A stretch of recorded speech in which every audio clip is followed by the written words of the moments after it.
Support for Jalen and Jacoby comes from Blue Apron. Blue Apron delivers farm-fresh, perfectly portioned ingredients and step-by-step recipes so you can make incredible meals at home. Rediscover how fun cooking can be while reducing food waste and supporting sustainable farms and fisheries. Visit blueapron.com/Jalen to get your first 3 meals, a $30 value, free with free shipping. And now, Jalen and Jacoby on ESPN Radio. When I pop the trunk, head to death. Y'all pop the trunk, I pop the hood. Now act stupid, I'll pop the trunk. Now give me your boom. He is Jalen Rose. What up, though? I'm David Jacoby. And on the cool check-in. And we are Jalen Jacoby on ESPN Radio. What are we doing, We're going to people what they want.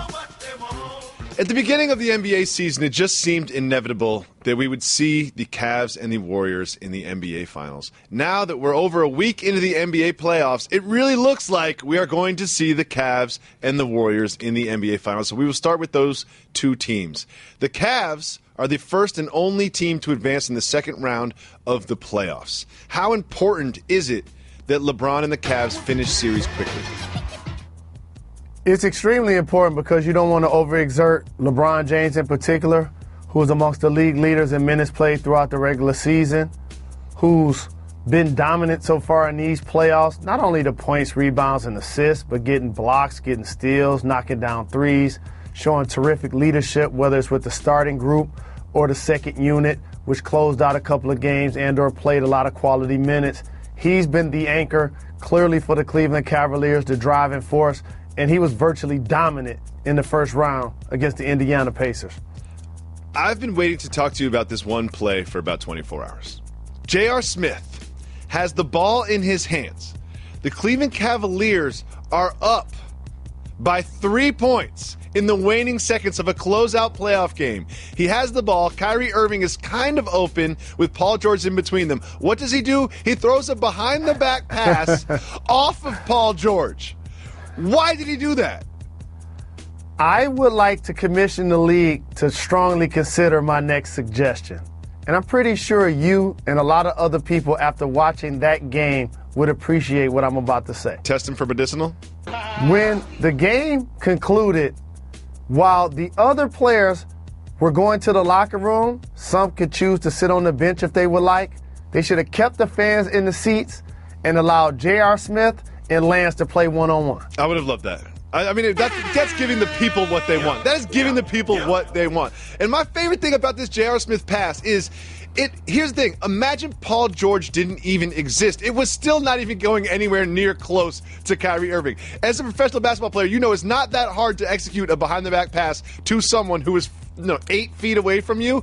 For some reason, when he looked at that situation in the NBA playoffs, the waning seconds of a game, up by 3, he calculated all the down and distance, and he's like, you know what my strategy is going to be? Behind the back pass to Kyrie Irving way too early in transition. And it's almost one of those things where, again, it reminded me so much of JR and Lance, because those two guys were both in the locker room after the game talking about how they should have got more shots, how each play that they made that was a mistake could have been done a lot different and a lot better, and how they didn't play enough minutes. And so it's only right that you try to make the exclamation point play, because he was struggling in that game. It's really been a tough season for JR. I empathized initially about the situation he and his wife endured with the birth of his daughter. He's dealt with some aches and some injuries and some bumps and bruises. He gets a chance to finish the game. They're in Indiana. The crowd is silent. And all of a sudden, he wants to be the guy that just puts the nail in the coffin. Now, if you're Paul George, karma in basketball has a tendency to work itself out. Talk to me about nails and coffins and Paul George. And so a lot of people will look back at this series on paper and not realize this is one of the closest sweeps in NBA history as it relates to point differential. These weren't blowouts. No, they weren't. You think about it. Neither was it last year against your Pistons either, but continue. Absolutely. The C.J. Miles play in game 1, that was an open jump shot. He just missed it. The Pacers scored over 100 points on average in this series. It wasn't because they were being locked down. It was because they were getting beat. And of course, Paul gets the steal. He finds a way on the left wing. It's a hurried shot, but it's a makeable shot. It's open. And what happens? He gives the Jerry West logo a concussion. Here's the thing. When you're talking about, I'm Paul George, I need to take the last shot. That ball needs to be in my hands. If anyone has the ball, they need to pass it to me because I need to take the last shot. I'm a killer. I'm Paul George. And then you have the opportunity. You have the last shot to tie the game on your home floor to extend a series, and you don't even get rim with it? Like, not even rim with it to give your teammates a chance to get a rebound? What? This series did not go well for Paul George. No. One thing I need to make very clear that we've spoken about. Everyone's talking about Paul George going to the Lakers, right? Is Paul George a free agent this offseason? That's the head-scratching part to me because he isn't a free agent, David Jacoby. He has 2 years left on his contract, and he can opt out after one. And he will. So people keep saying, will Paul play his last game in Indiana? So much so they're asking him, how about ask Larry Bird? He's still under contract. He's under contract to be a Pacer next year. Everyone was talking about, if he makes All-NBA, the Pacers can offer him this. There's this whole storyline around Paul George in his summer, and then I had to look it up online and be like, wait a second, he is a Pacer next year. Do you think he will start the year in a Pacer uniform? I do, and here's what it is. There aren't too many all-star level players currently in the game scattered throughout the league. So look at the landscape. Taking the Warriors out of it because they're in the West and they have 4 All-Stars. I'm going to go strictly to the East. The Cavs have 3. Okay? Kyrie Irving, Kevin Love, and clearly LeBron James. Mm-hmm. The Toronto Raptors, they have 2. DeMar DeRozan, Kyle Lowry. Now here's what must take place at that point. Your best player can now lift your squad if he's able. Can Jimmy Butler? Can Isaiah Thomas? Can the Greek Freak? Can John Wall? Can Paul George? He was not able to do it. Mm-hmm. He was going against a better basketball team. Nobody thought the Pacers were going to beat the Cavs. He did put up big-time numbers, but in the final game, you would hope that he would have a better performance.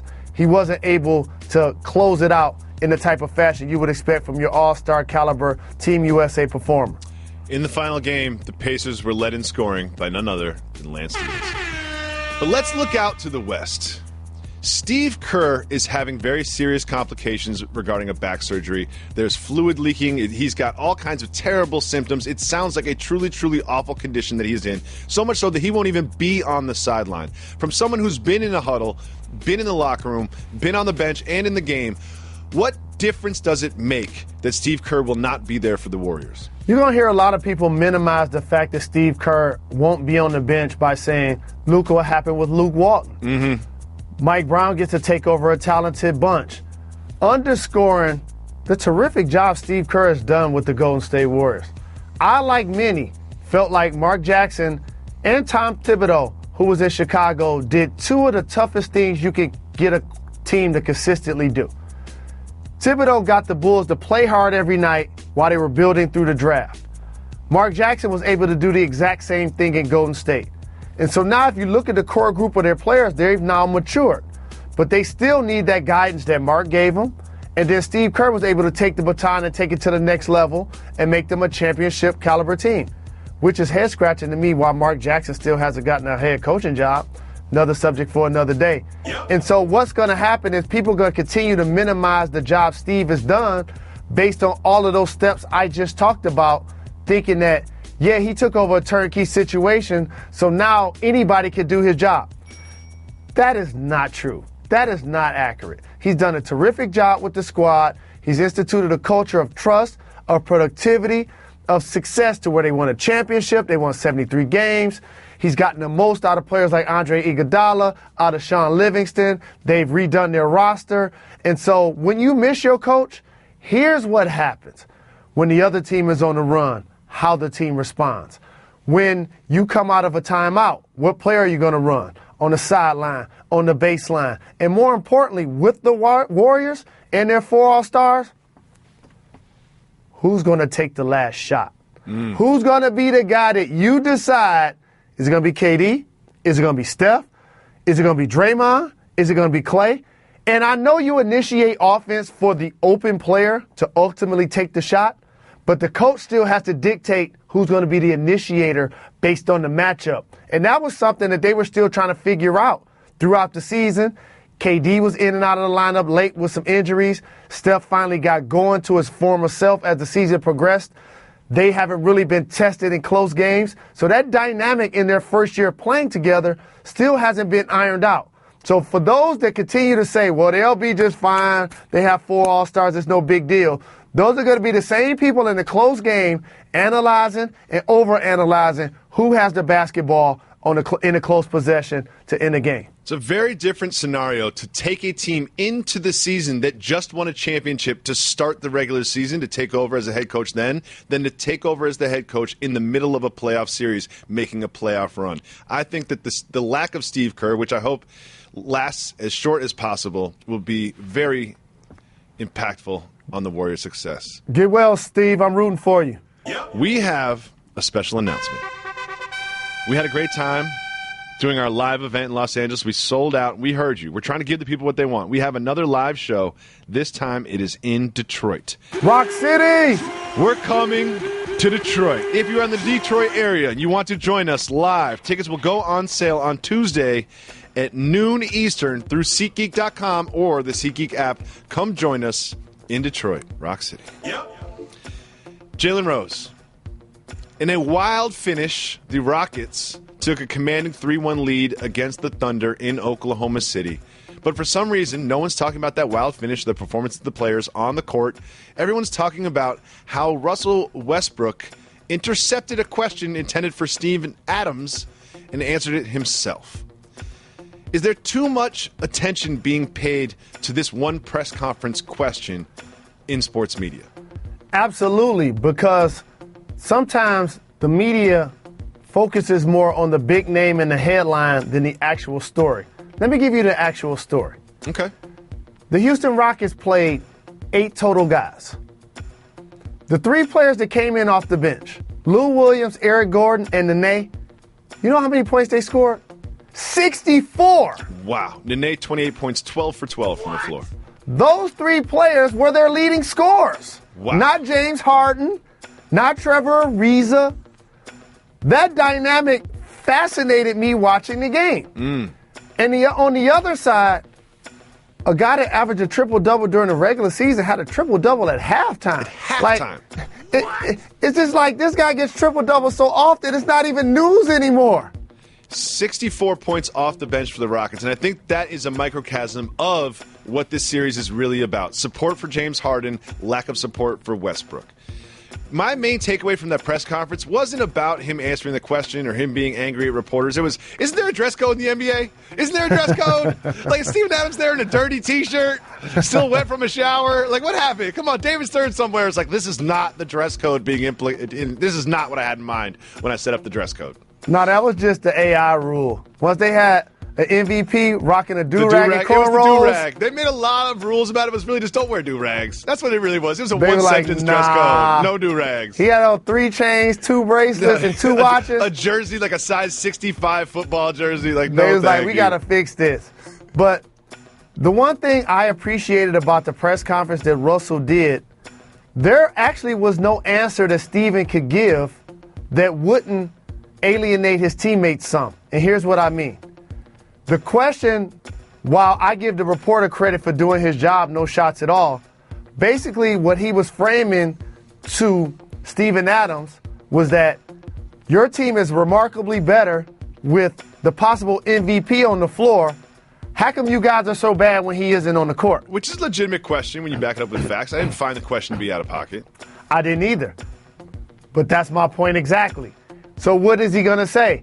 Only thing he could truly answer by saying is, we got to pick it up. Mm-hmm. He could have gave a cliche answer. That's exactly what he's going to do. As someone who has seen a million press conferences and worked in sports media his entire career, I know the answer that Steven Adams was going to give, which was going to be a big, huge nothing. Yes, we got to pick it up. We got to find a way to have Russell's back. And then he would have said all of the great things that Russell is doing and basically not acknowledge what everybody else was doing. So there is no wrong here. The reporter clearly wasn't wrong because he was doing his job. Russell, to me, wasn't wrong because he was holding down his teammates. And Steven Adams wasn't wrong because he's like, I'm getting $100 million, and y'all don't want me to talk? Not saying a cool. word. Thanks, Russ. The reporter was like, Steven, you didn't even answer the question. Do you want to answer the question? He was just like, nah, he's like, I'm fixing my man bun. I'm like, I'm good. I'm good on that. I know that you hate players that cannot make free throws, and you do not think that the rules should be changed. We've had this conversation a million times, and we differ on this. But you have to agree with this. You felt bad for Robertson. Didn't you feel bad for him? Didn't you feel bad when he couldn't make a free throw and they brought him back to the line over again? Human to human. Human to human. You didn't feel bad. Don't get me wrong. You didn't feel bad one little bit? Excuse me, David. No, I did not feel bad for him in any way, shape, or form. It's a game of skill, and also it's one of percentages. And therefore, if you have a guy that's locking down James Harden, getting 5 blocks in the first half, really being a terror on that end of the floor, but then he has a kryptonite, and it's something simple because the free throw line is the exact same distance whether you're playing middle school, high school, college, or pro, and he has the second worst free throw shooting percentage in the league. He has a better job of kicking the ball in than shooting it. Did you see the Houston Rockets bench laughing? That was strategic. That was strategic. No question. I know it was. That's why I'm bringing it up. They were fake laughing like you do at my jokes. Like they're there because they know they're in his periphery. That was a good fake laugh. They're in his periphery, and they know that they make a mockery of this. It's going to make him feel smaller, make the moment feel bigger, make the spotlight brighter on him. I just felt, a human being to human being, you're trying to tell me there's not one part of you that felt a little weird and just felt bad for him and wanted to give him a big hug. Here's what you do when you talk trash. It's not necessarily to the person that you're talking to. It's so everybody else can hear it. Exactly. And so that's what it was about with the bench. They were making a mockery out of his poor free throw shooting so that his teammates would see it, so the world would see it, so his coaches would see it, so they'd take him out of the game. And he would see it out of his periphery. Do you think it took too long to get him out of the game? No. You got to give him a chance to go up there and make them. Because now, if he's able to make 1 or 2, make 2, you get points while you're trailing with the clock stop, and you get your lockdown defender to stay on the court. I've been saying this since this series started. They need to give Grant more minutes. Yep. I understand that Robertson is doing a terrific job on James Harden. However, he's such a liability at times on the offensive end, and he's such a poor free throw shooter, and you can save his fouls if you just give Grant some of those minutes. Allow him to play Harden some. Allow him to play Anderson some. Because on the other end, and I say this respectfully, those dudes that continue to play hard all of the time and got their knees out and their elbows out and they always in your way, almost on the verge of being wild, and they trying to dump everything, you're like, man, just get away from me. And so that is the type of player to me that has to become more of a factor in the next game if the Oklahoma City Thunder are going to find a way to extend the series, because Adams, he was pretty good in the previous game. He really struggled in the other games. Cantor can't guard a graveyard, so it's hard to have him out there, though he can be productive offensively. Russell Westbrook, when he's not making his jump shot, he's not going to be efficient, though he's giving you 13 boards and 13 assists. Oladipo is a player that they brought in. You hope that he was going to not only give him athleticism, but give him scoring and productivity that they can rely on. Something. So because of that, I think Game 5, while a lot of people are going to say, well, Houston's going back home, they should end this series. Did you see the way that game ended? Why didn't Grant foul Nene harder? Can you explain that to me? What's the most impressive thing that you saw that entire game? Steven Adams throwing the ball off the front of the free throw rim, catching it, and then hitting on open Russell Westbrook. The whole end of the game just was insane to me. Yep. Because people try that so very often. Never works. And if you go back and look at the play, Patrick Beverley's a terrific defender. A couple of things happened. One, before Adams shot the ball, he walked 10 feet back to Russell Westbrook and told him that he was going to try to miss it. Yes. He walked back to the free throw line. I'm pretty sure everybody in the country saw this happen besides me. That's one. I saw it. Two, when he missed the free throw and it came back to him, Patrick Beverley, his muscle memory had him gravitate to the ball for a couple of steps And he's like, oh, man, I'm guarding the MVP of the league. He tried to get back out there, and Russell Westbrook made like a 35-foot three. I'm like, is this guy in Denver? Like, he made a long jump shot. So that was spectacular in itself. So when that happens, I understand there's a freeze point where everybody like, all right, now we got to regroup. Now what's next? So foul. When they inbound the ball, forgetting the nay at the end of the court, you got to foul immediately when the guy gets the ball. And then when you don't foul him, when he passes it, you definitely got to foul. For them to be able to matriculate the ball all the way up the floor, and then not only do you foul, but you give up a three-point play, it's just inexcusable execution by both teams. And one last thing. On that inbounds play, I'm going to give you something else to look at. James Harden pushed off. Oh, for sure. Oh, with two hands. Yep. And they didn't even flop. Pushed off right in front of the referee for sure. And then Russell Westbrook had a steal. He kind of messed that steal up. It was such a weird ending to the game. But let's be honest, let's be real. The Thunder should have lost that game. You know, the Rockets are a better team. But I will say this. The Thunder are up 3-1. But James Harden not playing well and then admitting that he has an ankle injury is very concerning for Houston Rockets fans. Yep. Blue Moon is brewed with Valencia orange peel and a touch of coriander. It's a creative twist on a Belgian-style wheat ale for a taste that shines brighter. Taste responsibly. Blue Moon Brewing Company, Golden, Colorado. I have a theory, Mr. Rose, that the best thing for the Clippers franchise would be for them to lose the next two games and go down in flames against the Utah Jazz. You know why I think that. Why do I think that? Because you don't want to see them play more basketball this year, because if they advance past the first round, it may be that much easier. If they get past the first round, it may lead to a cakewalk for the Golden State Warriors in the next round? Nope. If they beat the Jazz without Blake Griffin and then continue on to push the Warriors to 6, which could very conceivably happen, there could be a feeling around the franchise with the owner and the GM and head coach that we were this close, guys. If Blake Griffin wasn't hurt, maybe we would have beat the Warriors. Let's keep this core together. And that's basically the feeling around the franchise after every single postseason. Oh, we're this close. We're one piece away. The ball bounced this way or that way. We would be the NBA champions. We are so close. The windows are, you only get so many chances like this as a franchise. Let's keep this core together and win with this core. And I honestly feel like they need to break up with Blake Griffin. They need to break up with Blake Griffin. Let me tell you why, Mr. Rose. DeAndre Jordan is going to be by the basket. That's where he belongs. He cannot be anywhere else on offense. Chris Paul is going to have the ball. That's what he's best at. He is one of the best, if not the best, in the world at running an offense with the ball in his hands.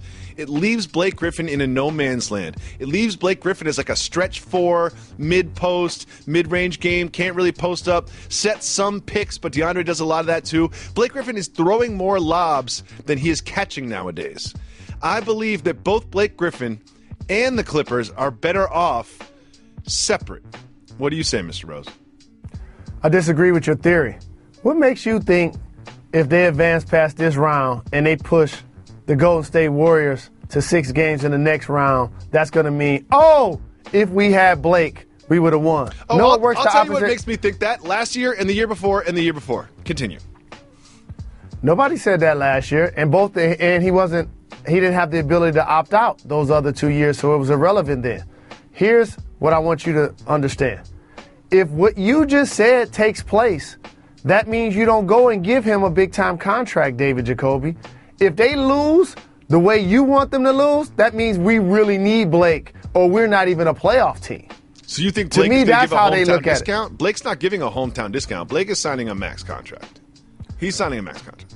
When you have the injury history that Blake Griffin has had, in particular in the playoffs the last couple of years, I don't see a team that's willing to give him a maximum contract at this point, because he hasn't shown that he can stay healthy when it matters the most. He's had a litany of injuries, one self-inflicted with his hand, others that he can't control anything about. So this athletic player that used to be an all-star has now become an injury-prone one that people are going to now have caution when proceeding.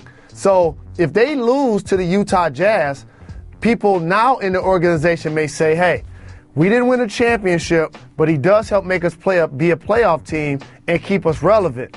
Because of that, and we drafted him, we're familiar with him, we probably should keep him. But just like Paul George, I want to warn you something. Just like Paul George, I want to give you a caution. It's his option. If I'm Blake Griffin, I don't even opt out. So it ain't even your call. It's my call. Why opt out? I need to finish a year strong, not like this. What I do is I put the decision on CP3. I'm staying. Yep. So now CP3 has had to decide. Let me tell you what he's going to have to decide this summer. Indirectly, it was like the Carmelo Anthony thing a couple of years ago. Do I like playing for the Clippers in Los Angeles for Doc Rivers, where I can see eye to eye with him, be carte blanche in the organization because I earned that and possibly, in his words, get a statue in front of the building? Or would I take a discount, whatever that might be, and go play for the Spurs? Because the Spurs will need a point guard. Oh, they will. Yeah. So now this summer, what he's truly going to have to decide, do I love LA? Which I think the answer is going to be yes. Or am I thirsty to try to win a championship at all costs? Which I think the answer is going to be no. Interesting. So you have both Blake. You have Blake not opting out? Correct. So here's my retort to that is I would say, based on all the contracts that we saw, based on the new CBA, based on the television deals and the NBA revenue, that it's just too lucrative not to put ink to paper right now for Blake Griffin, and it's too risky for him to go through another injury-riddled season in which his value would go down further in the marketplace. Don't you think that's relevant? No, because of what you just said. You just told me that basically there are multiple players around the league who aren't as talented as Blake Griffin are getting major contracts. Mm-hmm. So whether he gets it in July or whether he gets it in January, he's still going to get it as long as he wakes up in the morning. Now, if he show he can be healthy and still be productive, he's going to get a lot more. He going to get paid by the Clippers regardless. He going to get paid by them regardless. So he don't even have to worry about that. I'm trying to play for my overall value. That's your opportunity to maximize it. One reason that teams wouldn't hesitate, especially the teams in this series wouldn't hesitate to give a player like Blake a max contract and a long contract is because Jamal Crawford and Joe Johnson are proving it does not matter how old you are. You can still get buckets. What is happening with Joe Johnson and Jamal Crawford in this series? Jamal has struggled in the playoffs in particular from three his entire career. He got going in the previous game. I was happy to see my little brother play well. Mm-hmm. Once he starts to make shots, everybody knows that he can boogie with the best of them. I always talk about people that seen the movie Breaking. He's literally Turbo outside of the store with the broom. He, Kyrie, Steph Curry, Isaiah Thomas, those guys are able to create space and make shots in flurries. And you look up like, man, he got 15 points? That fast? And Jamal was able to do that with being more aggressive. No Austin Rivers, no Blake Griffin. Mm-hmm. So he knew that he had the green light. He knew he was going to get more opportunities, especially with J.J. Redick struggling the way he has. This is going to be his, however, last year with the Clippers. Now for Joe Johnson, the last 4 or 5 years, no, it's been more than 4 years, the last 6 seasons, what position have I said the Clippers need to address? The 3. They need to address the 3 so much that Joe Johnson now playing the stretch 4. I'm like, that's what they brought Paul. You know, that's what they brought Paul Pierce to Los Angeles to do, right? And he looking more like he need to be playing the Ice Cube's Big 3 than with the Clippers. What about his Game 1 performance? Joe Johnson, the reason why I always stress that position is if you're going to get through LeBron, Kawhi, KD, you got to be able to guard that spot. And so if you lose your 4-man and you don't have a 3, oh man, I can have Rodney Hood, Joe Johnson. I can play junk lineups and I don't have to be bulky up front, especially when Gobert was out. Mm-hmm. Because Joe Johnson is still one of the best scorers in the game once he gets hot. And that's why he called ISO Joe, is because when the clock goes down, he's able to create space and get buckets. And so he's been a dominant force in the series, even without Gordon Hayward in the previous game. Now if he's able to get over his health issue and he's able to perform, the Utah Jazz, don't be surprised if they win the next 2 games. I need to know how Gordon Hayward got food poisoning. That can only happen on the road. Doesn't he have a personal chef? Is he out eating at restaurants? I need to know what happened that gave Gordon Hayward food poisoning. I want to launch a full-on investigation into this. This just doesn't make sense to me whatsoever. I agree with you. I totally agree with you. That's why I always get the lobster grill well done. I know what I'm getting. I know what I'm eating. Here's what I want to see happen. I want to see the Clippers and Blake Griffin. Are the Clippers for real? The Clippers are not for real. I want to see the Clippers and Blake Griffin part ways, and then I want to see the Clippers announce that they have rehired assistant equipment manager Matthias Testy. Shout out to Matthias Testy, who got punched in the face by Blake Griffin in Toronto. Shout out. Jalen Rose. Stephon Marbury signed a contract with the Beijing Ducks. The contract had an option after 1 year that after the second year, he would still get paid his approximately $2 million, but the team would decide whether or not his role would be as an assistant coach or as a player. They have decided that Stephon Marbury should be an assistant coach for the Ducks next year. Stephon Marbury says, no, I still want to play basketball. Do you think Stephon Marbury will play basketball in China next year? I think he should collect the $2 million. I think he'll probably get paid anywhere he goes. And so if I'm him, take a year off, be an assistant coach, get the $2 million, refresh, hit the restart button, and then play like 4 more years. Here's another question. If you've already got a statue, what left is there to play for?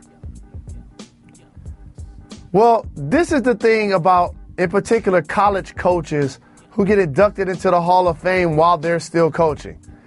It always seems a little weird watching that dynamic take place, but you still play to add on to your legacy. Someone who has added to their legacy, not just a wonderful performance on the court, but also some success in the front office. Not so much as late as your friend Larry Bird is mainly known now for exasperated facial expressions on the sideline after Paul George airballs. But as part of the Indianapolis bid to host the 2021 All-Star Game, Larry Bird was driving down the street in a Formula One pace car. My first question for you, would you be scared to drive a race car? Absolutely. No doubt. No question. I would not drive that thing for a second. Those cars are too short. They're too thin. I can't even drive a standard. They're I don't too want my dangerous. head popping out. I don't want my head popping out of my car. I don't want my head popping out of the car. No, thank you. And you know what else I want? Elbow room. Yes. That's the other thing. Yeah. I've noticed there's a reason why Dale Earnhardt Jr. missed a ton of races. It's because those cars go so fast, he continued to bump his head and got concussed. I do not want to be in one of those vehicles. I don't want to be in one of those vehicles either. And then when you look at this footage of Larry Bird driving a Formula One car, I just have to wonder, how did he get in and out of that car? Did they, A, build the car around him, or did they have some sort of a crane and harness situation? What do you think? I said the exact same thing when I saw Shaq in those vehicle commercials. They'll be like, all right, the shoot starts at 1. We'll start putting Shaq in the vehicle around 12:15. He should be ready by 12:55. He never got in the car. At least Larry got in the car. Shaq's actually just on a green screen, and they virtually put the car around him in those. Larry looked happy, though. The thing about Larry Bird is he's like a country guy. Like, something tells me that he has no trouble driving a race car. He's probably done it before. Uh-oh. We have a soft mover, boss move. Cowboys cornerback Anthony Brown got a tattoo on his shoulder of a potato chip. Get it? What? He's got a chip on his shoulder. What? Getting a tattoo of a potato chip on your shoulder, soft move or boss move? I got a follow-up question. You know I don't like follow-up questions, but the answer is yes, it does have ridges. What type of chip is it? It's a Ruffles chip. It's a Ruffles chip. It clearly has ridges, and it is bent just like that signature Ruffles bend.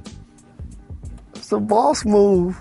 It's a boss move. I think so, too. I'm not a big tattoo guy, but the tattoo kind of looks cool. The ridges look cool. It's got a good meaning, the chip on the shoulder. I think it's a boss move as well.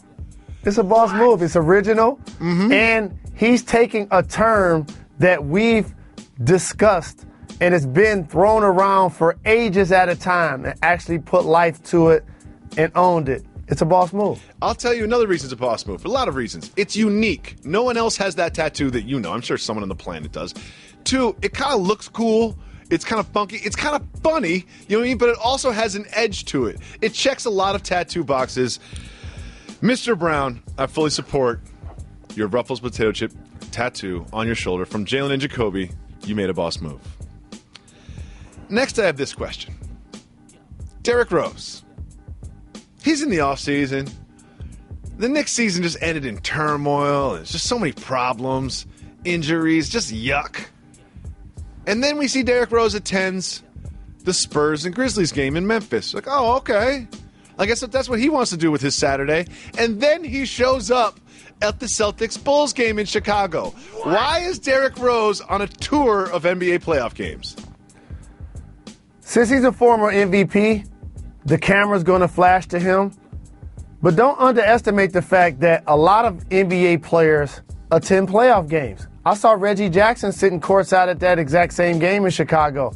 It's just that nobody said anything as it related to the broadcast announcing him being there. And when I saw Derrick Rose, he was with his son. So for me, going to a game in your hometown and taking your little man with you, that's a boss move. Now, as far as him going to a game in Memphis and the Spurs were playing, I don't know if there was a relationship that he may have with one of the players or one of the coaches.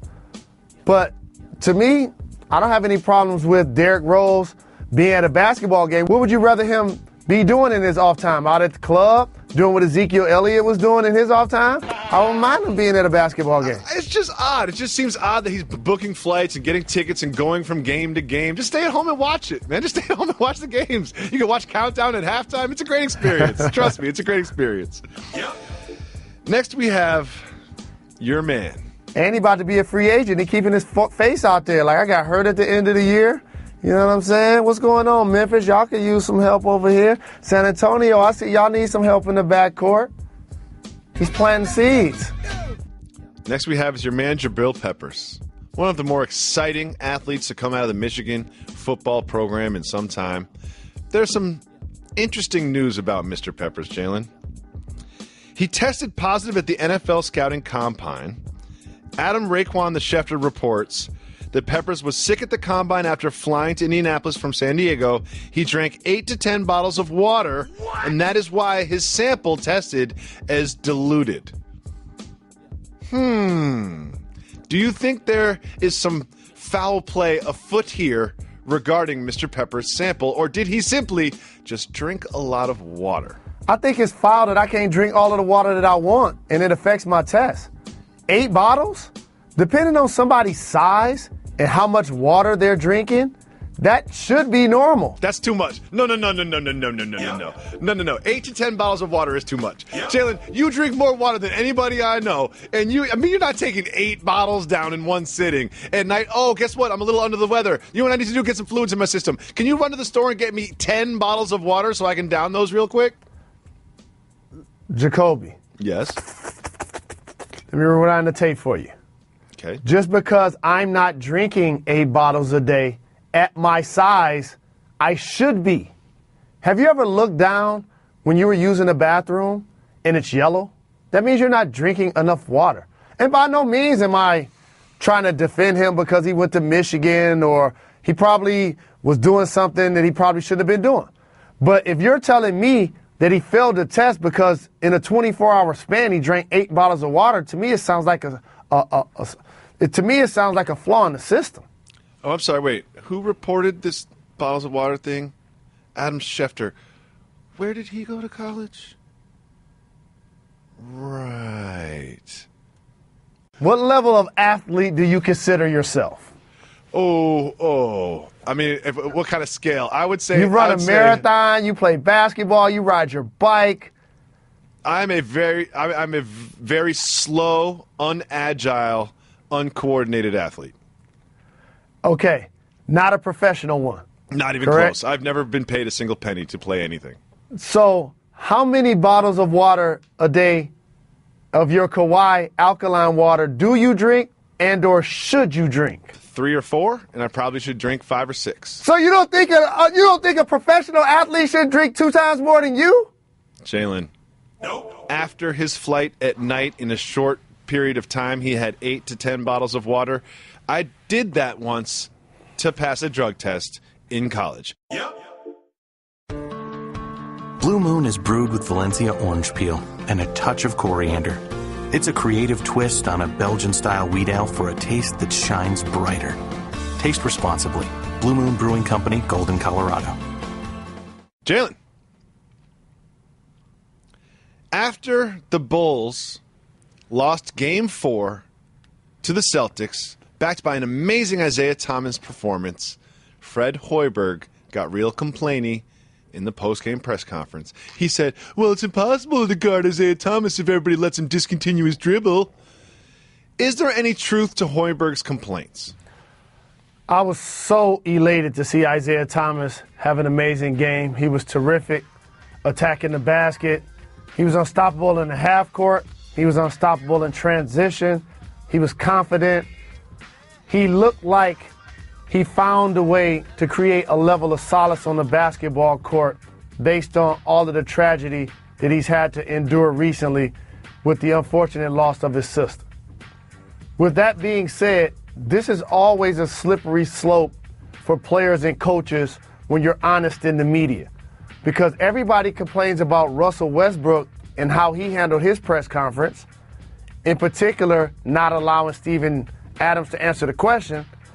But then we want to cry and moan about how Fred Hoiberg answered a question because his team lost, when if you've ever played basketball, there are so many times that things are said behind the curtain that fans, media never see. And one of those things is players' certain habits. Whether a player does a lot of traveling, whether a player does 3 seconds very often, a guy that does a lot of reaching. You scream out those habits as a coaching staff and as players throughout the game. A guy that gets a lot of offensive rebounds and you're guarding them, and all of a sudden they pass it to the top, then they pass it to the wing, you're like 3 seconds. Or a guy that likes to reach when you go up for a shot, you looking like Victor Oladipo at the end of the game when he made the 3. Like, that's a foul. You can always question certain ball handlers that palm the rock. Sure. Isaiah Thomas is one of those guys. Sure. When you're a shorter player, you actually are able to get away with that. No different from a bigger player like Shaquille O'Neal is probably able to throw his weight around a lot more and be more dominant around the basket. It's just how the officials call the game. I can name you a million players that could be deemed palming the ball. Of course. Here's a perfect example for everybody to pay attention to. Allen Iverson. Allen Iverson crossing over Michael Jordan. I mean, most of Allen Iverson's sort of hesitation crossovers involved a little bit of discontinuing the dribble. But when I watch the Celtics beat the Bulls, I don't say, you know what the problem is here? Is that Isaiah Thomas is discontinuing his dribble. That's not the problem. He's finishing around the basket. He's doing so many other things with the basketball that let's imagine that 2 calls went the other way in that game. Let's imagine they called him for carrying twice. The Bulls still lose that game. They were down by 20 in the last 2 games. But you making my point. You're talking about what you didn't see. We're talking about what the coaching staff and the players who were actually on the court saw. And if you look back at the film, you can actually validate what he said. So I don't understand why people get so upset for him, A, speaking an opinion, B, speaking the truth, but yet we loud when David Fizdale gets up there and he loses, and that's my guy, and he gives us a quote, and now it becomes funny, silly, and a T-shirt. So I think it's the interpretation of us, not necessarily what he said, especially if it is 1 or 2 calls. Because the last time I checked, that can affect the dynamics of a basketball game, 1 or 2 possessions. What do I always say? It's not what you do, it's how you do it. If Hoiberg gave us a couple of catchphrases, if he was kind of funny, then I would be celebrating it. But right now, I'm just clowning him because he seems like he's complaining about a carry like he's at a pickup basketball game. Who do you have winning this series? Boston. I think so, too. Why? They're having a hard time. They got some good minutes at the point, the Celtics, from Isaiah Cannon, who made a couple of threes in the previous game. Anytime you win the first 2 games on the road, which is something that had never been done in a 7-game series versus the number 1 seed, and you lose Rajon Rondo, and then you drop both games at home, the number one seed is back in control. And once I saw Isaiah Thomas get going the way he did, I think because of that, the Seas find a way to advance. I think so as well. Now, Rajon Rondo famously allegedly tried to trip Jay Crowder in Game 3. He was fined $25,000 for an attempted trip.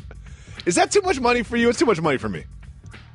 It's not about the trip. It's about the action and the consistency of, if you notice things that are done that aren't necessarily flagrant or fisticuffs, that's been the round number that people have gotten fined.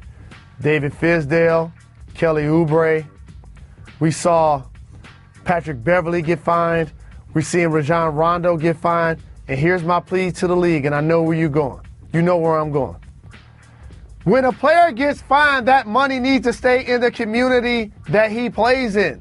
I don't want that money to go to a big blind pot at the NBA office that all of a sudden we distribute throughout the world. That pot is going to exist regardless. The immediate fine money that players endure, whether technical fouls and things like we're talking about right now, that should be a big check presentation to that community at the end of each basketball season. It would make me so happy if right now in Sacramento there was a DeMarcus Cousins wing of the Children's Hospital. That would make me so happy. There's and this is the DeMarcus Cousins wing of the Children's Hospital that we put together from fines and technicals from 2012 until 2017. And I learned that theory by watching the Detroit Pistons. We had an angry squad that won the championships in 2004 that I loved to death. Me and Chauncey talk about this all of the time. Rip, Rashid, Ben, I'm like, man, all of these texts, we need to keep that money here. One thing crossed my mind while I watched the Grizzlies, even the series with the Spurs. Number one, Kawhi Leonard is an amazing basketball player. Number two, wow, are the Spurs playing hero ball all of a sudden? It's not that they're playing hero ball. Here's what happens in a team dynamic, especially when he's on the perimeter. The ball usually finds the best player and/or, since it has energy, the guy that really wants it. And he's both. And you know what else he does? Lock down on D. So he takes the ball too. So now when you're watching the game, all of a sudden he at the top of the floor, he steals the ball, lays it in, gets an and one. Now we're behind. We're going to run a half-court set. Oh, okay, you must give it to him, because what we're going to say is somebody else takes the last shot. Why didn't Kawhi get the ball? And to take it a step further, he gets it on the right wing, 18 feet, scissor kicks, makes the jump shot. All of a sudden now, they go on the other end. The Memphis Grizzlies make a big play. They take the lead again. Pop calls up a play, a misdirection. You move the ball around, a little wing action. You run to the guy. Who's open in the corner? Kawhi Leonard. Of course, you're going to give him the ball, and he knocks it down. So that normally is what takes place, and the Spurs have not had a dynamic player like him on the perimeter. So it just finds him, and rightfully so. It's just interesting. It was fascinating to watch that game because we always remember the team that won. We all celebrate the Marc Gasol buzzer beater, the Mike Conley performance, but let's not let that overshadow what Kawhi Leonard not just did in that game, but what he's done all series. He was the alpha dog on that court. It just seemed like when he had the ball, it was going to go in the hoop. It was fascinating. How about the first player in the history of the game to have 40 points, make 5 threes, and get 5 steals? Talk about versatility. And big shout to Mike Conley. Shout out. He's the best player in the NBA that has never been an All-Star. And I know he plays in the West, and there are a plethora of point guards that can handle better, that can probably shoot better, that get more assists and put up bigger stats. But he's a guy that's as tough as it gets. He's a guy that's tough as it gets. Jalen Rose, there was a couple, that were watching that game there in the Grindhouse. And as Marc Gasol hit that buzzer beater shot, the building was so full of excitement that it sent this young woman into labor. True story. So not only did the Memphis Grizzlies give their playoff life more hope, Marc Gasol actually gave life. Shout out. Jalen Rose, the two of us don't just pay attention to sports. We pay attention to pop culture. We pay attention to everything that's being covered on television and the internet and in the newspapers. And we filter through it all with a very simple way. I will read the headline. Jalen Rose will say, keep it moving if we're not going to discuss it. Why are we not going to discuss it? Because I don't think you guys really care about it. And we don't want to be the show that force topics. Or we're going to hit the brakes and break it down. Are you ready? Let's get it. The latest is that the Patriots are not going to Keep trade Malcolm Butler. Of course, they would trade him if somebody gave him the right offer. We've been talking about this for the months because the draft's coming up because they're trying to see what people will give. They're not moving him at this point. Keep it moving. We be moving, you know, we keep it moving. Serena Williams returns to the #1 ranking in WTA women's tennis. Hashtag headline from 25 years ago. Keep it moving. We be moving, you know, we keep it moving. Respectfully. I thought it was nice because she was pregnant. I know, but, I mean, We're she's dominant. We're going to keep moving. We're going to keep moving. Robin Lopez interrupt the Bulls-Celtics Game 4 to tie Jay Crowder's shoe. Keep it moving. We be moving, you know, we keep it moving. A bowler set a record with a perfect 300 in 90 seconds. Hit the brakes. Okay. I'm glad we're hitting the brakes on this one because I watched the video. There's a gentleman on the 5th of April. Name is Ben Katola. Ben K. In Cortland, New York. Had 10 lanes in a row. He would bowl on lane 1, run over to lane 2, bowl on that. I watched the video, 10 straight strikes. What? That's a pretty impressive athletic feat, is it not, Mr. Rose? That's amazing, especially for somebody like me who has a hiccup when he walks to the lane before he throws the ball. And sometimes my ball is so slow that it could never get down there in 90 seconds just one time, let alone be trying to do it on 10 separate lanes. So that's an amazing athletic feat for me. What Charles Barkley is to golf, Jalen Rose is to bowling. But you're effective, though. Like, you do put some numbers up, but it's just weird looking. It's just odd. Like, even your first ball looks like your second ball when you're trying to just get one. You're trying to be super accurate. It's just, like, weird. Like, every time that me and you are going to bowl with someone, like one of my friends or one of our colleagues, I have to tell them ahead of time. I'm like, look, just so you don't say anything, when you watch Jalen bowl, it's how he does it. Just keep it moving, and like you can ask him about it for like the second game. And yeah, my bowling game is ugly. And you're from the Midwest too. Like, I associate the Midwest with good bowling as well. Yeah, I'm a disappointment. You are a little bit, but no, you're not. Paul George says he's not ready to think about the future. Hit the brakes. We all think about the future, especially when millions of dollars are in front of us. He puts out a lot of good music. Yep. He's not in control of what happens with his situation. The Indiana Pacers are. And if they get the right deal and he doesn't re-sign, of course you have to consider it.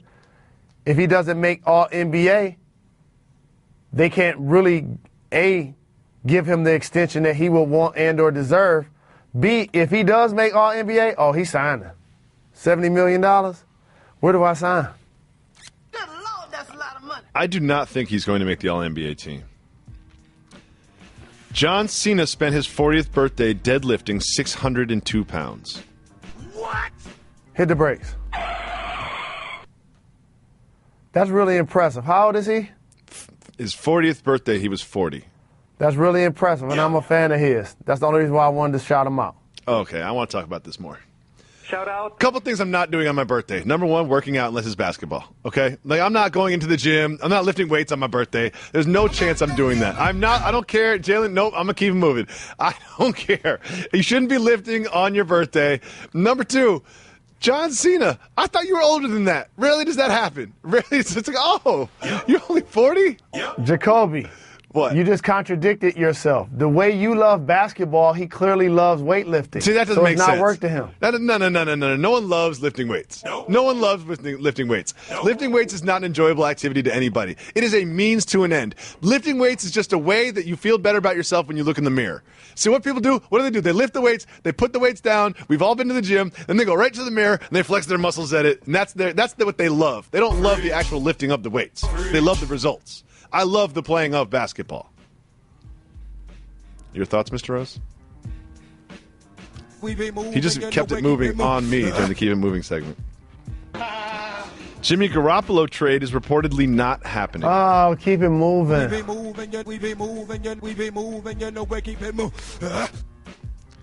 Victor Cruz is going to host a revamped version of MTV's The Challenge. Hit the brakes. Yes! I tricked you into hitting the brakes on a reality TV topic. I love it. Let's go. So, what was the initial challenge? Because I wasn't familiar with it. Okay. Well, The Challenge is an MTV franchise I've been trying to get you to talk with me about for years. It's one of the favorites of me and the Podfather, Bill Simmons and Juliet Littman. It's something that's been happening for at least a decade and a half, maybe even 2 decades. There's been about 30 different seasons.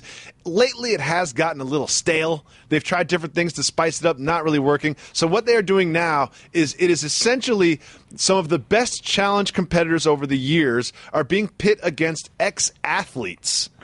However, aside from a few notables, the CM Punks, the Lolo Jones, and the Shawn Marions, not the most notable athletes in the world. But I have a simple question for you, Mr. Rose. Those are really notable athletes. I know I said aside from them, sir. Here's my question for you. Knowing how important this is to me and the Podfather, if we wrote you a really well-worded email, which you know the Podfather can do, would you appear on this program for us? I thought you were going to say, would I come watch it with you guys? I was going to say, all you got to do is have some adult beverages. I ain't appearing regardless. I don't have to write you a well-worded email to get you to come over and watch TV, Jalen. You'll do that without even telling me. You'll do it without even me reaching out to you. Come on now. I'm not spending. I got to write. Well, who's I got to write a well-worded email to? Oh, Kiki Vandaway. I got to figure out how to spell Vandaway first. He won't open it if I spell it wrong. Shout out to The Challenge. Shout out to Victor Cruz. Shout out to TJ. Shout out to Quitters.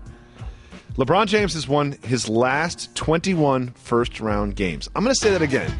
LeBron James has won his last 21 first-round games. I want to pay homage to LeBron by keeping it moving. Drops the mic. Send me some of that Kendrick when you get it, though. Warren Sapp doesn't think Myles Garrett is deserving of the #1 pick. QB killer. That's family right there, but keep it moving. It is draft talk. Let's ask a question. Why are ex-athletes so critical of players that play their position? I don't think him having an opinion has anything to do with position. He's been outspoken and outgoing forever. That's just fair. who he is. That's fair. Nick Saban says that the Crimson Tide are, quote, not elite, end quote. Keep it moving. We know they'll be in the BCS Final Four when it's all said and done, I'm sure. They will. Bill Parcells is glad to see Romo stepping away from the game. Hit the brakes for a different reason. What? I love Bill Parcells. Keep it moving. We be moving, you know, we keep it moving. Why do you love Bill Parcells so much? Every time we bring him up, you just celebrate him. It's one of those things. Like certain people I can bring up, I know you're going to go negative, but every time I bring up Parcells, you just go so positive. Did y'all ever break bread together? Is he on your phone? Have you ever spoken to him? What is it about Bill Parcells that he gets such a high approval rating from Jalen Rose? He's an all-time great, and he's a legend. Okay. So's Larry Brown. Larry Brown's an all-time great. He's a legend. Maybe I wouldn't love him if I played for him then. That's fair. If you call 985-80-JALEN, you leave I hope us you a had voicemail. a new song, Reg. Please had a new song. You leave a voicemail, and we'll play that voicemail on the show. Jalen Rose is losing his mind in the studio because they're playing this song.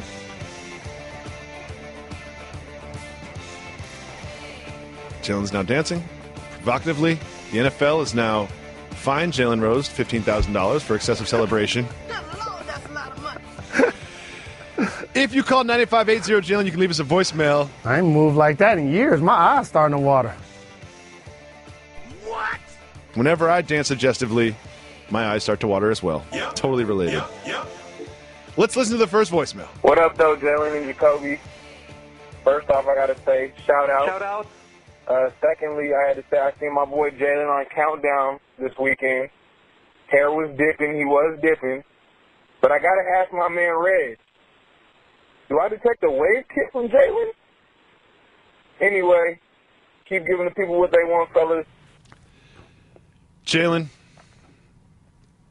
before we had a television show, I had probably 3 or 4 conversations about waves on black men's heads in my entire life. Now, I've probably had 3 or 4 conversations in the past 6 months that weren't about waves on black men's heads in my entire life. Tell the people about your waves. Thanks for the call. Appreciate the support. I try to be cleaner than the Board of Health when I get suited and booted. The only reason why I ever tried to get waves was because of Reg. He got me a stocking cap, he gave me some pomade, and he gave me a brush. I was using a soft brush. I had never used a do-rag, and he gave me encouragement watching his that I could possibly do something that I had never done. Yep.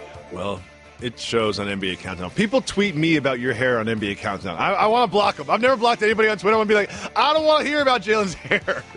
And I got to let people in on a secret. What's that?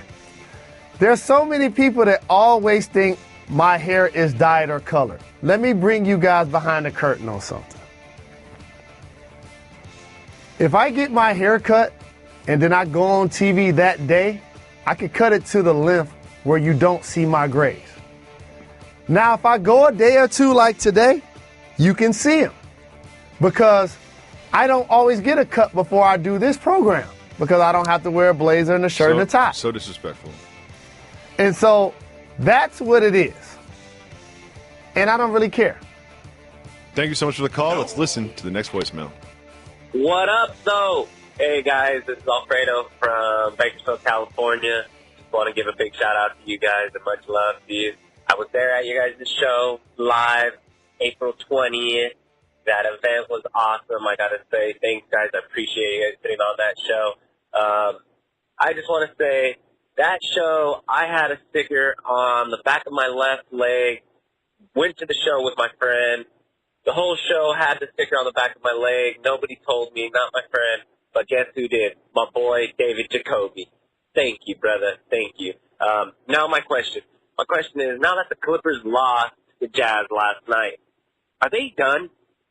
Can we just say that they're done for the year? Are the Clippers for real? Thanks, guys. Much love. It's a good question. I would say we haven't really divulged this. We've spoken about the Clippers for quite some time. But I still predict, even though it's the worst thing for the Clippers, that they will win this series against the Jazz, even though Blake is out and Gobert is back. What do you think, Mr. Rose? I'm taking the Utah Jazz. Rudy Gobert's back in the lineup. He had a double-double, got a couple of blocks. They were able to win on their home floor without their all-star player, Gordon Hayward. It doesn't seem like they're going to have an answer for Joe Johnson. I think George Hill has to play better and will. I think the Utah Jazz, without Blake Griffin, find a way to advance. I disagree. Let's listen to the next voicemail. Flint Phoenix, guys. I'm listening to the Diamondbacks, and as I figured, they're all over this Madison Bumgarner getting hurt on a dirt bike incident. What are players supposed to do? Are they supposed to be in bubble wrap for the time that they're not playing? I don't understand why everybody's nose gets out of joint about these things. This is what happens. They're humans. They're not robots. God, I can't stand these broadcasters. They get on my nerves. I'll talk to you guys later. Thanks. Bye. Thank you for the love. We appreciate the support. I love that call. You might be my favorite caller because you call 2 broadcasters and say you can't stand them. I know. It's like we're in the trust tree. And she's like, I hate the broadcasters, but I need to call my homies, Jalen and Jacoby, because they will speak the truth. I did like that. I love that call. And she had so much passion. She had a take. You know what I mean? She was just like, I'm going to tell you. But she does bring up something that's pretty legitimate. At least she let us know that we didn't sell out. We sold out. But she did bring up something that is sort of legitimate. When you hear an athlete gets injured for an everyday task or doing something that is maybe semi-dangerous, but is still an everyday experience that all of us as humans have, they get criticized for it. As an athlete, when you were in the off-season, when there were those sort of proposals of something active that was on the line of dangerous or not dangerous, how carefully would you consider doing it or not? You're not getting criticized for it. You're getting criticized for getting injured. It's 2 different things. So my passion, one of the fun things I enjoy doing is jet skiing. And so I was fortunate that I didn't have an incident that caused injury. had that happened, here's the second part of my answer. It's in your contract that it's hazardous to you. Therefore, if you're doing it, they can void your contract. So usually, though players know that they probably could do it in their leisure and probably would not get hurt, they eliminate that level of fun because they want to keep collecting their check from the team. I think that's fair. And it reminds me of a video of Tom Brady from this offseason. Just weeks after the Super Bowl, he posted himself a video of him going over a tiny ski jump, making his 40-yard dash look more graceful. And he falls, and there's a lot of backlash, like, should Tom Brady be skiing, blah, blah, blah. Like, let the guy ski, man. You know what I mean? Like, we're not going to never get in a car. You know, there are going to be physical dangers around us all the time. Let Tom Brady ski, man. Thank you so much for the call. Let's listen to one more voicemail. What up, though? This is Mario from L.A. Jalen Jacoby. Met you guys at the live show. Had a great time. Question for you. Jacoby, what are you more afraid of? The kangaroo apocalypse or the chicken dinosaur apocalypse? Get at me. Peace. Well, obviously Mario listens to the show. Shout out to everybody that joined us in Los Angeles. We have another live event coming in Detroit mid-May. What up, though? Tickets go on sale tomorrow. Go to SeatGeek.com or your SeatGeek app. Search Jalen Jacoby. You can buy tickets for that. To answer your question, Mario, I'm much more concerned about the kangaroo apocalypse than I am the chicken dinosaur apocalypse, because the chicken dinosaur apocalypse was a mistake made in a laboratory where a chicken was given the snout of a dinosaur. I hope that that one being has been contained and will not spread.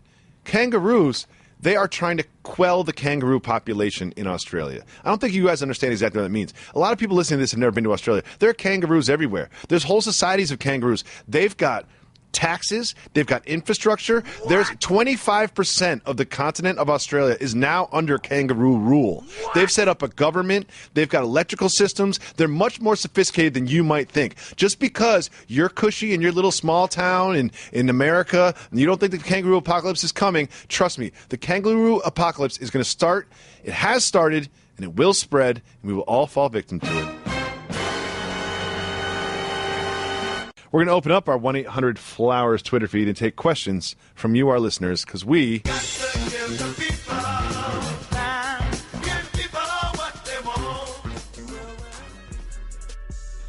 First question that we have is from Scooby the Dolphins fan. Hopefully it's the Scooby that we met at the live show. Soft move or boss move? Men wearing flip-flops outside of a beach setting. Soft move. For me personally, I couldn't get into it because I have corns on each of my feet. So it's something I wouldn't do. So it's not like I'm going to act like I could if I wanted to, because I just wouldn't want to do it. But here's why I call it a soft move. Growing up in the inner city, a concrete jungle, you got to be able to run. Yeah. And you know what you can't do with flip-flops? Run. No, you got to take them off. No, yeah. And here's another thing is there is one exception to this. If you're in a locker room shower environment, I understand you wear flip-flops. That's fine. Of course. That goes without saying. Shower shoes. When you're going near water, beach, sand, you're in the house. But even like a pool at a hotel, I'm still wearing sneakers. Another thing is when I say that I never wear flip-flops or slides, I don't do it. It's just I just don't. If I'm going to the beach, I'll buy a new pair. This is not something that's in my rotation. People say, well, you play basketball. What do you wear after basketball?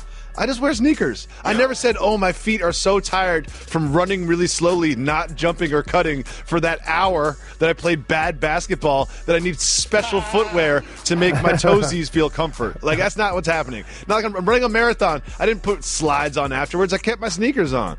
Not that big a deal. The only dude that can wear slides and I think it's cool is Big Boy from Outkast. Yes, because he did kind of start the flip-flops and socks movement. There is a thing I've noticed amongst the Utes. The Utes are showing off their socks. Like I've noticed that like people under 20 or 25 will buy $40 socks to show them off in $20 slides. I say just buy a $60 pair of sneakers and you win. You know? Do you ever do flip-flops and socks? No. I can honestly say right here into this microphone, to my best knowledge, I have never in my life worn socks and flip-flops. I just can't imagine a scenario in which I would do so. But I'm also really old and out of touch. Next, AK wants to know, who's more important to the Warriors' chances of winning a title, Kevin Durant or Steve Kerr? This question isn't fair to Steve Kerr. The answer clearly has to be a guy that's been a 4-time scoring champion, a former MVP that's actually going to be on the court. Mm-hmm. KD. I think so too. But I also think that while Steve Kerr is going to score 0 points for the Warriors, there's something about family and a group and the dynamics and the chemistry and the routine and the leadership. And whether it's Steve Kerr or it's the trainer or it's the chef, you just don't want things to change. You don't want to change variables when you get to the playoffs. If a certain thing has been happening for 86 games in a row, you don't want to have to change that thing for game 87 through 95. Next question we have. This is James Benitez. Should Melo take relationship advice from D. Fish with his track record? Let me explain. TMZ caught Derek Fisher walking down the street with his significant other, and TMZ was asking Derek Fisher questions, trying to get, Derek Fisher to say something that they can then run on their show. TMZ doing what TMZ does, TMZing as hard as TMZ can. And they immediately started asking him about the Carmelo situation. Number one, Derek Fisher first said that he did not hear about Lala and Carmelo Anthony breaking up. Jalen Rose, do you believe that Derek Fisher did not hear that they broke up? He heard that they broke up because he's currently working as an NBA analyst. Exactly. He knew exactly that they broke up. So all of he started the whole thing with, and once you start with a lie, then I can't even listen to you anymore. But they still got him talking for another 80 seconds, and he goes on to explain about how he feels bad for them and what's most important is their family, and just saying all the right things you're supposed to say. And then he said that he was going to reach out to Carmelo Anthony to try to help him through this. So let's answer the question again, knowing all that. Should Carmelo take relationship advice from Derek Fisher? Well, I don't think he's going to reach out because he used to coach Melo, and if he was going to, he would have already done so. That's fair. So I think that part makes it a moot point. But here's what kind of gets lost in that rumor, and I wish we had a lady present to answer this. Maybe we can have some of our Twitter followers chime in. We hear so much about Carmelo allegedly cheating on Lala and possibly getting someone pregnant. Mm-hmm. What we don't hear is about the woman who knew Carmelo was married that allowed him to. So what do people feel and think about her role in this dynamic? Of course, I'm not excusing him cheating, but he had to find somebody that easily could have Googled the fact that he was married. If you know who Carmelo Anthony is, you know that he's married. You know what I mean? She didn't just learn he was married after the fact. Yep. However, and again, we have no idea what's gets said between them, but there are ways that if you're in Carmelo's position and you're trying to step out of your marriage, we're in an open thing and we're separated and it's not like you think we're keeping it up for public consumption. There are ways that you can kind of make it seem okay in their mind. We ain't staying in the same bed or... Yeah. We actually, that's all just for show. We've been separated for quite some time that we're working on the divorce. Why don't you come to my hotel room? Here's a key. Next we have this, which is a topic that's close to my heart. It's part of my life every single day, and I can't say that I'm enjoying that it is part of my life. This is from Mikhail. He says, Reggie repeats playing Shout Out despite your protests. Shout out. Soft move or boss move? Boss move. We don't deal with yes men on this program in our friendships or with our loved ones. Shout out. I don't like shout out though. And now it's gotten even more legs. In the street, people are like, shout out. It's just no. This is going too far. This has officially gone too far. But here's the great thing about our program. We don't only do what you and I like. No, we don't. Shout out. Next, we have this from Uncle Mar. What was the most fun part about the live show on April 20th? Interacting with the people and giving them what they want. Live. And talk about a don't get fired setting. Man, that's harder than being on live TV. Because you have the physical interactions as well. Mm-hmm. You just get so comfortable. You know what? You get real comfortable and you say certain things, which leads to this question from David. Really surprised hearing the bat drop an F-bomb on the live show. What? Soft move or boss move? Let me say this. You know what? Some people that like to drop shout-outs all over the show. Not everyone's perfect. You know what I mean? Every once in a while, maybe an F-bomb will just slide through, and maybe it ends up getting published on the ESPN's network. And maybe all of a sudden a Disney-owned company is just leaking out profanities for parents in cars to play for their children. And then we get fired, and then everyone's homeless. I looked at you. I was like, oh, David. I wrote it in there. First of all, the bat wrote a letter. I was just reading a letter from the bat. The bat wrote it in there thinking that was all new to me. I didn't know what was happening. Would edit it out later. Shout out. Well, what can you do? Here's from Samson. This is a great question for you, Jalen. Take us behind the curtain. When Larry Bird started rubbing his eyes after the Cavs run, what was going through his mind? Man, I wish it was 30 years ago and I could get out there and run. I give LeBron everything he ever asked for. He got 4 MVPs. I won 3 straight. I'm the best small forward of all time. Yep. Jalen Rose, you are the best small forward of all time. Shout out. That's all the time we have for today. Thank you so much for listening on ESPN Radio, for watching on ESPN2 and ESPN News, and subscribing to the Jalen and Jacoby podcast. You're far too kind. We give the people what they need.